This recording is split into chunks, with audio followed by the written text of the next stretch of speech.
마태복음 22장 34절에서 46절입니다. 예수께서 사두개인들로 대답할 수 없게 하셨다함을 바리새인들이 듣고 모였는데 그 중의 한 율법사가 예수를 시험하여 묻되 선생님, 율법 중에서 어느 계명이 크니까?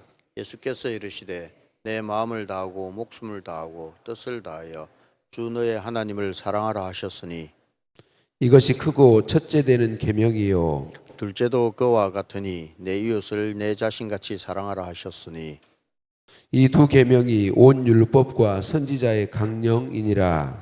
바리새인들이 모였을 때에 예수께서 그들에게 물으시되 너희는 그리스도에 대하여 어떻게 생각하느냐? 누구의 자손이냐? 대답하되 다윗의 자손이니이다. 이르시되 그러면 다윗이 성령에 감동되어 어찌 그리스도를 주라 칭하여 말하되 주께서 내 주께 이르시되 내가 내 원수를 내 발 아래에 둘 때까지 내 우편에 앉아 있으라 하셨도다 하였느냐? 다윗이 그리스도를 주라 칭하였은즉 어찌 그의 자손이 되겠느냐 하시니 함께 봅니다. 한마디도 능히 대답하는 자가 없고 그날부터 감히 그에게 묻는 자도 없더라. 아멘. 인사 나누십니다. 사랑을 축복합니다. 사랑을 축복합니다. 할렐루야. 우리를 사랑하신 하나님께 찬양과 감사를 올려드립니다. 유대 종교 지도자들이 예수님을 올무에 넘어들게 하려고 계속해서 당파별로 또 때로는 연합해서 계속 예수님을 찾아와서 말로 공격하고 올무에 넘어뜨리려고 힘썼죠. 그러나 다 실패했어요. 예수님은 그들의 모든 시험과 올무를 피하셨을 뿐만 아니라 도리어 그들을 압도하셨지요. 마지막으로 오늘 사두개인들이 실패했다는 소식을 들은 바리새인들이 또다시 와서 예수님을 시험하죠. 성경을 잘 안다고 하는 율법사 한 사람이 예수님을 시험하기 위해 질문하죠. 정말 계명을 위해서 묻는 게 아니고 예수님을 시험하기 위해서 어떤 계명이 계명 중에 하나님이 주신 계명 중에 어떤 계명이 가장 큰 계명입니까? 라고 묻죠. 예수님은 분명하게 바로 대답하시죠. 사랑이다라고 말씀하시죠. 여러분, 이 사랑은 행동임과 동시에 하나님이 율법을 주신 우리 사람에게 주신 율법의 기초가 사랑이죠. 하나님은 사랑하시기 때문에 율법을 주셨어요. 그러니까 우리는 율법을 지킴으로 구원함을 얻는 게 아니고 믿음으로 구원함을 얻어요. 근데 율법이 나쁜 것이어서 그런 게 아니에요. 율법을 주신 목적 자체가 그것을 지켜 행함으로 구원 얻게 하려고 주신 게 아니라는 말이죠. 율법은 선한 것이라고 말씀해요. 율법은 하나님이 하나님의 백성들을 사랑하셔서 주신 거예요. 죄가 무엇인지 알게 하시고 하나님을 어떻게 섬기는 것인지 알게 하시고 그래서 율법을 주신 거죠. 그리고 율법의 정신은 철저히 사랑입니다. 여러분, 우리 신앙의 중심은 사랑이라는 걸 우리는 기억해야 돼요. 우리가 저와 여러분을 포함한 모든 사람은 당장 하나님의 심판을 받아도 할 말 없는 사람들이죠.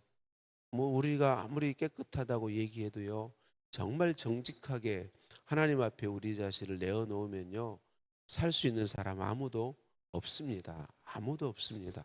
우리는 당장 멸망받아 지옥에 가도 할 말이 없는 존재들입니다.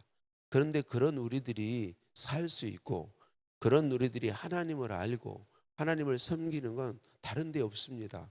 하나님의 사랑 때문이에요.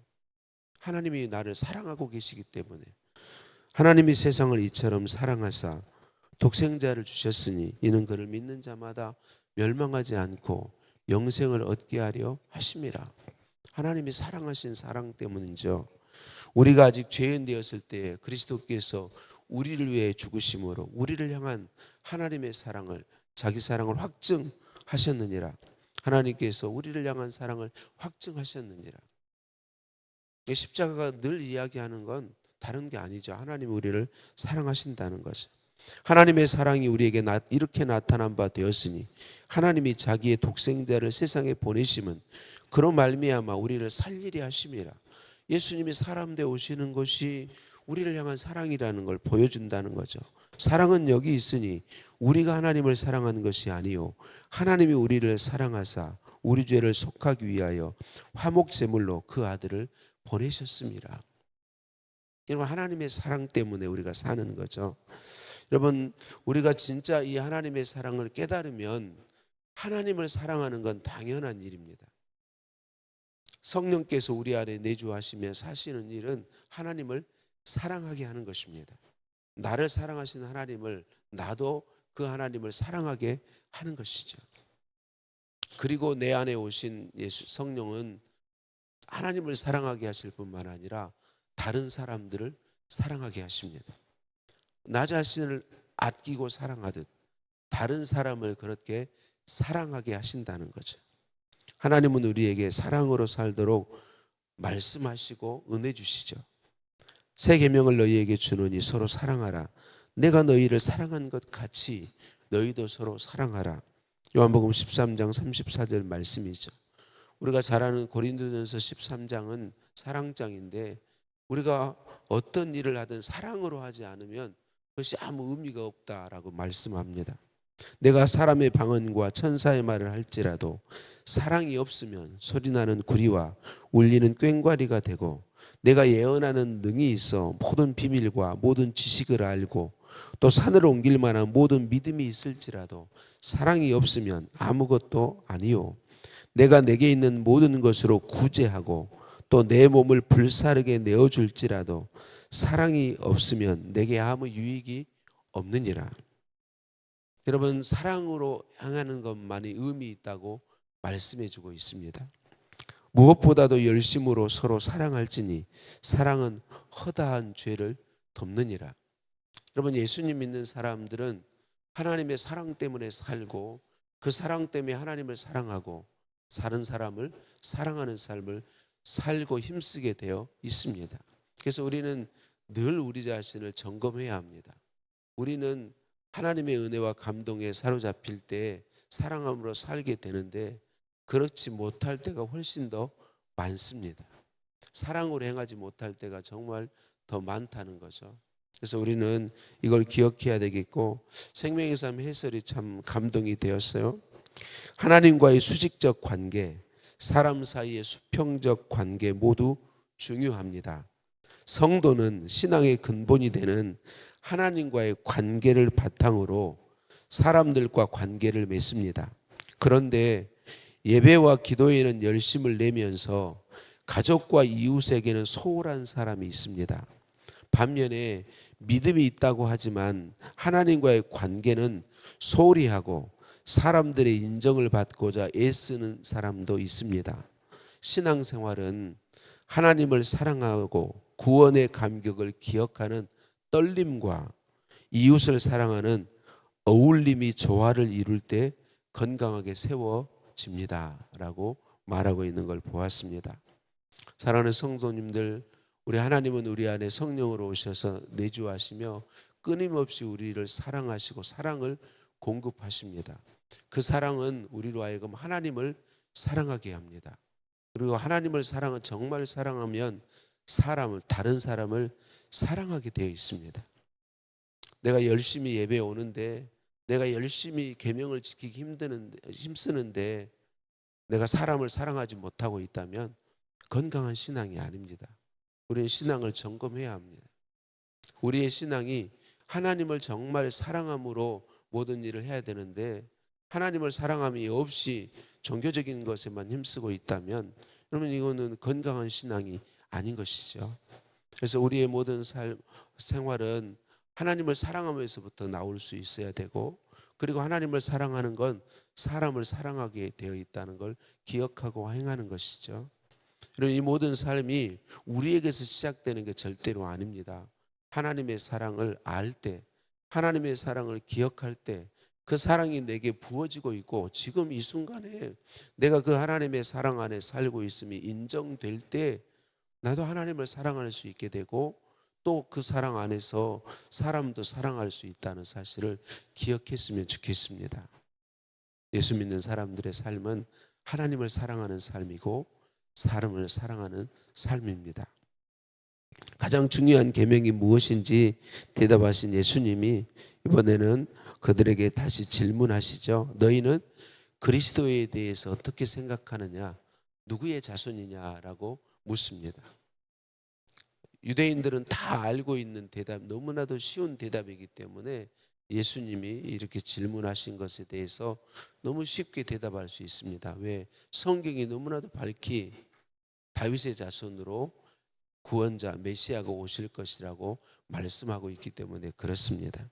그래서 그들은 너무나도 쉽게 대답하죠. 다윗의 자손으로 오십니다.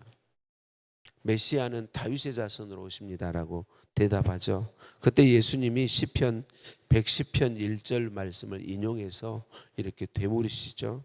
여호와께서 내 주에게 말씀하시기를 내가 내 원수로 내 발등상 되게 하기까지 너는 내 우편에 앉으라 하셨도다.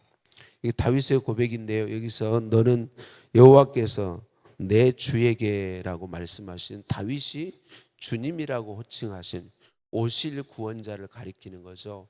메시아를 가리킵니다.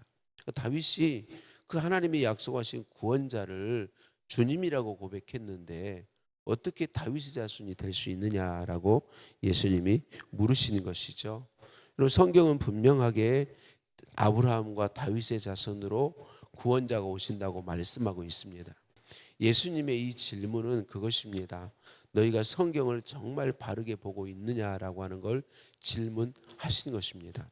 성경을 정말 바르게 보고 있으면 예수님이 구원자라는 사실을, 그 하나님이 약속하신 그 메시아라는 사실을 알 수밖에 없고, 그리고 그 메시아가 아브라함과 다윗의 자손으로 하나님이 약속하셨지만 그 후손으로 오실 분이 아니라 이전부터 계신, 영원히 계신 하나님이라는 사실을 성경을 바르게 보면 알 수 있다는 사실을 말씀해 주고 있는 것이죠.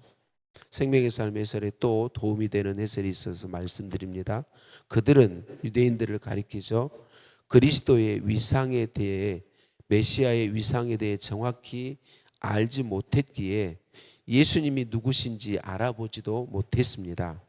그러면서 자신들은 정작 모세의 자리에 앉아 가르치며 사람들에게 높임을 받고자 했습니다. 정말 소중한 가치는 무엇인지 모르면서 자신들은 가치 있는 존재로 인정받길 원했던 것입니다. 우리는 이런 바리새인적 사고방식을 경계해야 합니다. 성도에게는 자신의 부족함을 인정하고 성경과 예수님을 더 깊이 알고자 노력하는 겸손함이 있어야 합니다. 예수 그리스도와 복음의 가치를 제대로 알고 주님을 믿는 것이 바른 신앙의 출발입니다 라고 이야기해 주고 있습니다. 여러분, 우리는 언제나 기억해야 합니다. 나 자신이 죄인이라는 사실을 인정하는 것 너무 중요합니다. 내가 죄인임이 인정되어야 그리스도가 필요한 존재다, 메시아가 필요한 존재다가 인정되는 것이죠. 내가 죄인임이 인정되어야 나는 하나님이 없으면 안 되는 존재라는 게 인정되는 것입니다.